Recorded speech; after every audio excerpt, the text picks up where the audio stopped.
Self-esteem is how I feel about myself, and mostly that is dependent on how other people feel about me. It's always, I've realized, if you feel nice about me and you talk nicely about me, I feel good. And if you don't, if you say I'm a nice person, then I'm a nice person. And if you say I'm not, then I'm not. If you say I'm a failure, then I'm a failure. So somewhere I evaluate or I feel is only based on what other people are saying. Yes, I've lost my job. I've lost everything. Let's say the worst case, I've lost everything. But if I can still maintain that stability, happiness, that inner power, then my self-esteem is very, very high. But if I get disturbed with the smallest of things, that means my self-esteem is very low. So that is a practice which will have to be done on this journey, that public opinion. I should not, or I should practice that I take public opinion, I will take feedback from people, but I do not allow my mind to fluctuate with every opinion that I am going to get. Because 600 crore people in the world, it's challenging if I'm going to let my mind get affected with every opinion.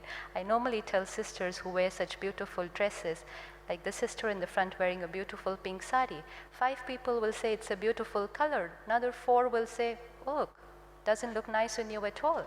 What's she going to do? Which one does she go by? So when 5 people say very nice, she feels very good. If one person comes and says, it keeps on fluctuating every time. And that's when it crashes very easily, when something like this hits. But that external influence can be quite influential, isn't it? Because people's perception of you, and if people think negative of you, so that power is coming from this external pressure. How do you deal with those? Most important is, what do I think about myself? Because what you think about me is not really about me, but mainly it's based on how you're feeling today. It's based on your perception. What we've understood very clearly, earlier, yes, what other people said mattered a lot, but today I understand that what other people feel about me is less to do with me, and it's more to do with their perception, basically the color of the specs that they're wearing. So I'm wearing a white sari, but if someone's wearing black specs and someone is wearing green and someone is wearing blue, they're going to see different colors. So I need to know what's the color I am wearing, because they are going to see me through the color of their perception. And if majority around us today are going through their own complexes, their own issues, their own pain and hurt, so what's the perception they're going to have about me? It's going to be through that perception of hurt. So am I going to allow myself to be evaluated on the basis of someone who is seeing me through their perception of pain? Wouldn't it be better that I just know myself? It'll be safer. Sister Jayanti, just in terms of people, does this self-empowerment affect everybody, whether you're rich or poor? And does it affect different people at different levels? If you've got resources, if you've got money, if you've got resources, and all of a sudden something happens to you, may be very different to somebody who has got nothing. But is that the case, or do both individuals get affected similarly? I think if you look at the current state of the world, the state of disempowerment is universal. It really affects everybody, irrespective of age, or even irrespective of social status, or even east and west and north and south. Why? Because all of us have come to that state where we become dependent on external things, and we've forgotten about our own inner identity. And so when things go wrong outside, it doesn't matter what situation you're in, whether you've got a car or a bicycle, but both of them get affected, whatever it may be. And so I think that this is a subject that everybody needs to look at and see, what is it I can do to be able to empower myself so that no matter what happens outside, I'm in charge of my own feelings and emotions, and I can direct my life in the way that I'd like to. Sister Shivani, in the Western culture that we live in, there are pressures amongst youngs and elderly, where the the values are different. You know, the youngsters have grown into the Western culture, Western values. You are trying to impart the Eastern values, Eastern philosophies amongst the youngsters. Obviously, that brings its own challenges. How do we deal with that, you know, for the young people as well as the elder people to accept that there are those challenges of different cultures? I don't know whether values are different. Do you think values are different for young and the old and for the East and the West? I think it's, I don't know, my personal thing would be it's the same for each one of us. And let's say a simple thing, if we just asked everyone right now, what's the one thing that they want in life? What's that one thing what everyone is looking for?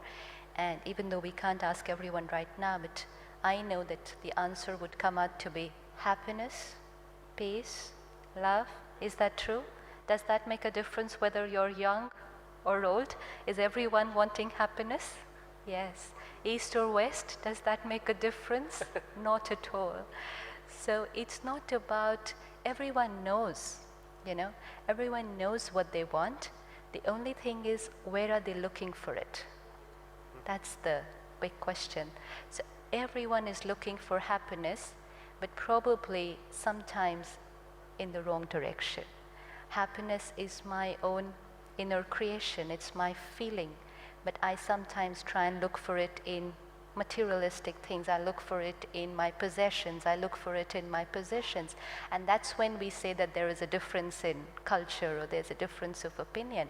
But once I understand that I have to look for it here, it's my own feeling, then it doesn't matter which culture you belong to, and we're all unanimous with this, with our values, we're all the same.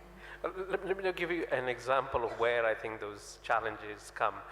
Take a normal family where the elder person in the house was brought up in a particular way. You would do the normal house chores and issues of that kind, cooking and everything else. Youngsters know I can get a takeaway, I don't need to cook and things like that. Challenges comes where the elder person in the house will say, no, you have to come home, you have to cook, you have to do so. And so young person say, no, I don't have to do that because I can go and get the same issue from a different source. That begins to create tensions. So how do you then deal with those sort of challenges? I'll leave it open to both of you. I think one of the main things that's broken down is the whole thing of communication, where people just don't talk to each other. They talk at each other, but they don't really give each other the time of day to listen to each other and talk together properly. And I think that if I look even deeper than that, at the cause of why there's this breakdown in communication, it's a question of respect, or rather a lack of respect. And if we were to come back to self-empowerment and recognize our own inner value and value ourselves, respect ourselves, then it's very easy to respect the other. And then I'm willing to listen to what the other one has to say. So then the young person will say, yeah, it makes sense, let me learn how to cook. And the elder one would say, well, yes, I know that it's quite interesting to get a takeaway, so why not a couple of times a week we have a takeaway? And so you begin to communicate in a way that then becomes a bridge, instead of a separation and a conflict in which there's a polarization, which is what happens in families so often. You know, one gets stuck in one corner and the other gets stuck in the other corner. And now how is there going to be a mediator who can bring them together? And so they stay stuck, and the love, the joy, the beauty of family life has been forgotten.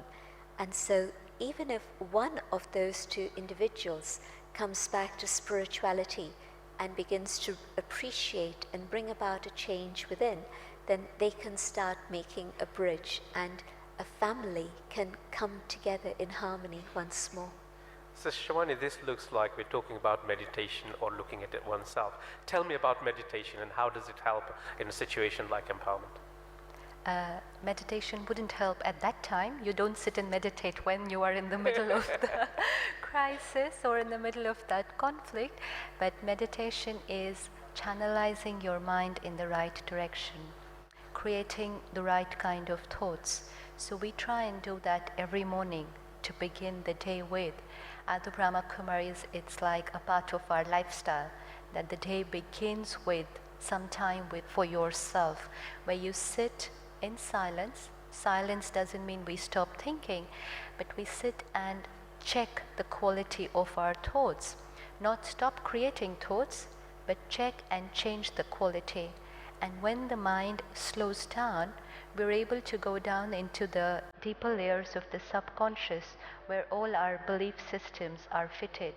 Like, for example, this particular case which you said, this would stem up from a belief system which is one of us is right and the other is wrong.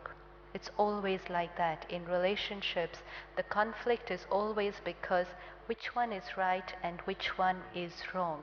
And it's less about the food and it's more about deciding which one of us is right. And the argument is more about that. And now, when I sit in silence and I check my belief system, and then I delete this old belief system and I replace it with a new belief system that each one of us is right from our own perspective.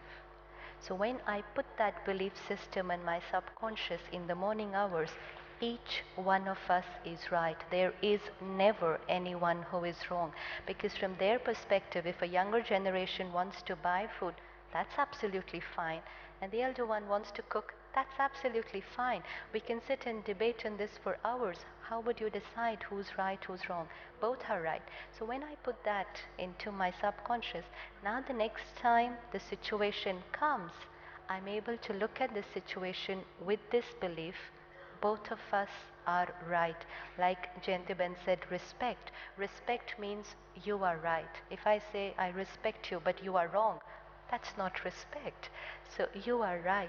And when you're right, then the energy that flows is very positive. Otherwise, there's blockage of energy. And then there is conflict. So when we sit in meditation, we just channelize our mind into creating the right thoughts, which we could do right now for a few minutes. I think it's time. If you could lead us into some meditation, that would be helpful. And all of us join in, please.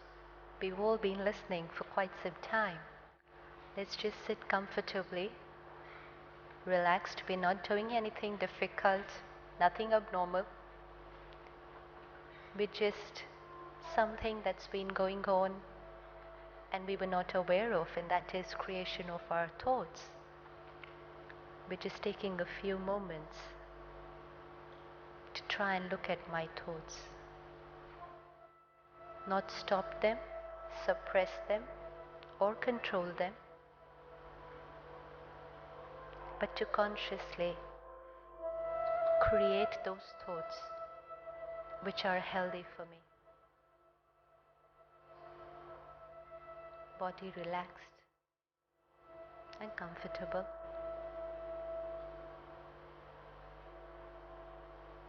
I try and see myself the creator of the thoughts, feelings, and experiences. The energy, consciousness, the power, the being.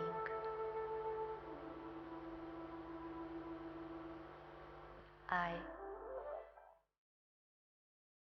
am a powerful being.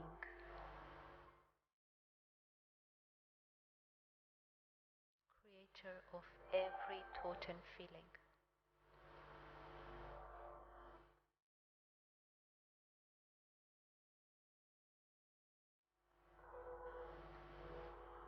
Any situation,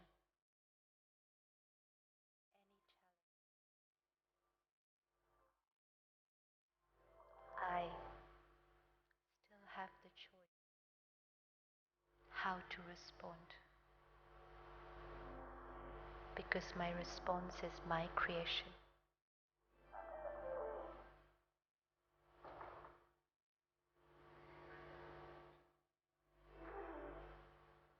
And I, the powerful being, choose stability.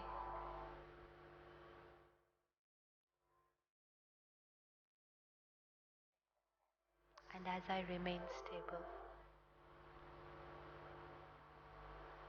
taking charge of myself,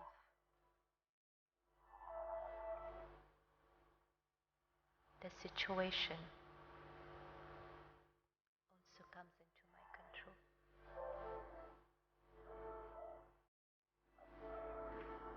I am the master of myself. As I leave this afternoon, meet people, interact, same relationships, same workplace, everything is the same. Nothing else has changed. But I will see things differently.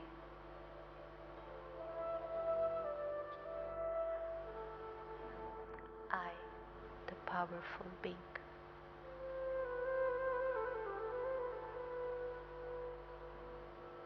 Om Shanti.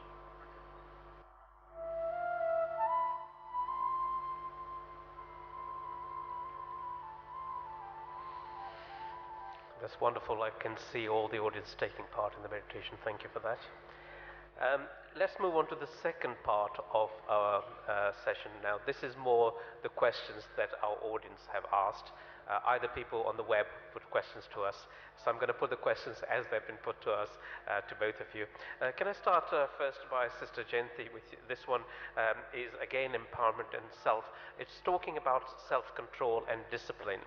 And the question is, in today's materialistic world, where everywhere around us we see dishonesty, immoral attitudes, unethical practices, how does one empower oneself to create better ethics, better moral and better good attitudes? I think first of all, I need to decide whether that's what I want. Because it becomes very easy to be influenced by all the external forces and say, well, that's the way the world is, and so that's the way I should go also. And if that's how I feel, well, I'll move along with the tide and go in the direction of negativity. But if there comes some point where I look at myself and I say, well, that's not what I want something else for my life, and you decide that for yourself, then you're moving against the tide, but what you're doing is being true to your own inner conscience. And then you say, okay, well, how can I set about this? And you begin to go into silence, because values and ethics are not outside, they're not in my anatomy anywhere, but they're within my own inner world, my own inner being. And so I begin to look inside and see, well, where is the truth that I had maybe as a child when I was innocent? Where is that joy that I used to experience? And today I've forgotten what joy feels like. And you know that it's there within you. And you spend time in silence looking inside and rediscovering it. Just on a similar question, this is similar to that, but this is about, to you, Sister Shivani, on this one, it's about how do you keep the mind positive. And the question is about that one tries to keep the mind positive, but is influenced by negative messages that keep coming from outside. How do you deal with that? Positive thinking is something we all want to do, and yet when we come down to doing it, we find it a little challenging. We need to understand for that what are the source of my thoughts, because we're talking of changing the quality of my thoughts. So thoughts are energy which is created, but what is the raw material that goes into creating this energy? Let's say, for example, a very close family member, husband or child, normally comes home by 6:30 in the evening every day, and now it's 7:30, it's 8, and still not home, and mobile not being picked or out of range or whatever, and I've tried calling friends and everything, no information. Simple situation comes quite often at home. Now I need to ask myself, what are the kind of thoughts that cross my mind at that time? Have most of us gone through these kind of situations? Now, I would think that while waiting for that person to come, it could be an hour or 2 hours, we even finish the funeral. That's the limit to which we can go with our negative thinking. We even start imagining our life without them, how it's going to be. So I need to ask myself at such a time that the person I love the most, and why am I having these kind of thoughts about them? And I would understand from my own personal experiences, it's the quality of information that we feed into ourselves day in and day out. Today, for most of us, the morning begins with the media. Yeah? Whether it's the newspaper in my hand and the television channel, the news channel there before me, nothing wrong with it. Everything is absolutely fine. But the quality of the information that I flood myself with in the first few morning hours, the quality is a question. How positive or how empowering is it, or how depleting or draining out is it? So mostly in the morning, if I am going to read about accidents and violence and death and, everything seems to go, then when a situation like this hits me, these are the only quality of thoughts that I would have. So at the Brahma Kumaris, we have this very beautiful, again, a system in my lifestyle, and that is the morning begins with taking in very pure, powerful, positive information, which is called knowledge, spiritual knowledge. Each one can choose what they like, but to begin the day, just at least 10-15 minutes, it's the food for the mind. So we need to ask ourselves, when was the last time we took in something positive? So unless I put it in, the question of creating positive thoughts doesn't arise. So the information I fill in is too much on the side of negative and violence, and that's why the quality of thoughts will be the same. So even if we do this simple thing of avoiding the newspaper in the first few hours of the morning, today science tells us that the first 2 hours our absorption power is very high. It's like a blotting paper. After that, this blotting paper gets a little saturated. So if I could put everything about what's happening in the world a little later, it's a little better and safer for me. And I could begin the day with taking in something very powerful for myself. Then I will not have to make effort to create. You cannot make effort to create positive thoughts. That will only, you'll try. You'll create one positive thought and after that again get exhausted. But when you fill in the food, thinking will be natural. It's just about eating the right diet. After that, the diet will take care of itself. It will give you health automatically. But is that energy retained? You say the importance of the early morning, preserving that energy in your positive energy. But in the world we live, the negative messages are there all throughout the day. And how does that early morning retention of energy maintain the whole day? What we do is we begin the day with about 15 to 20 minutes, not just positive energy, positive information, reading or studying. At the Brahma Kumaris, we read the spiritual, godly versions every morning. Then we churn on it for 10 minutes, like whatever I've read, and then I will churn on it and see how this applies to my practical life and how it works for me today in the whole day. That is meditation. And then a very beautiful thing that we do is after every 1 hour, we pause for 1 minute.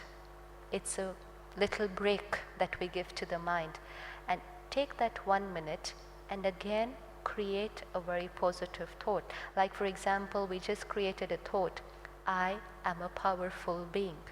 Now if I do this in the morning but then don't take care of it throughout the day, I'll tend to fall back into my old thinking pattern.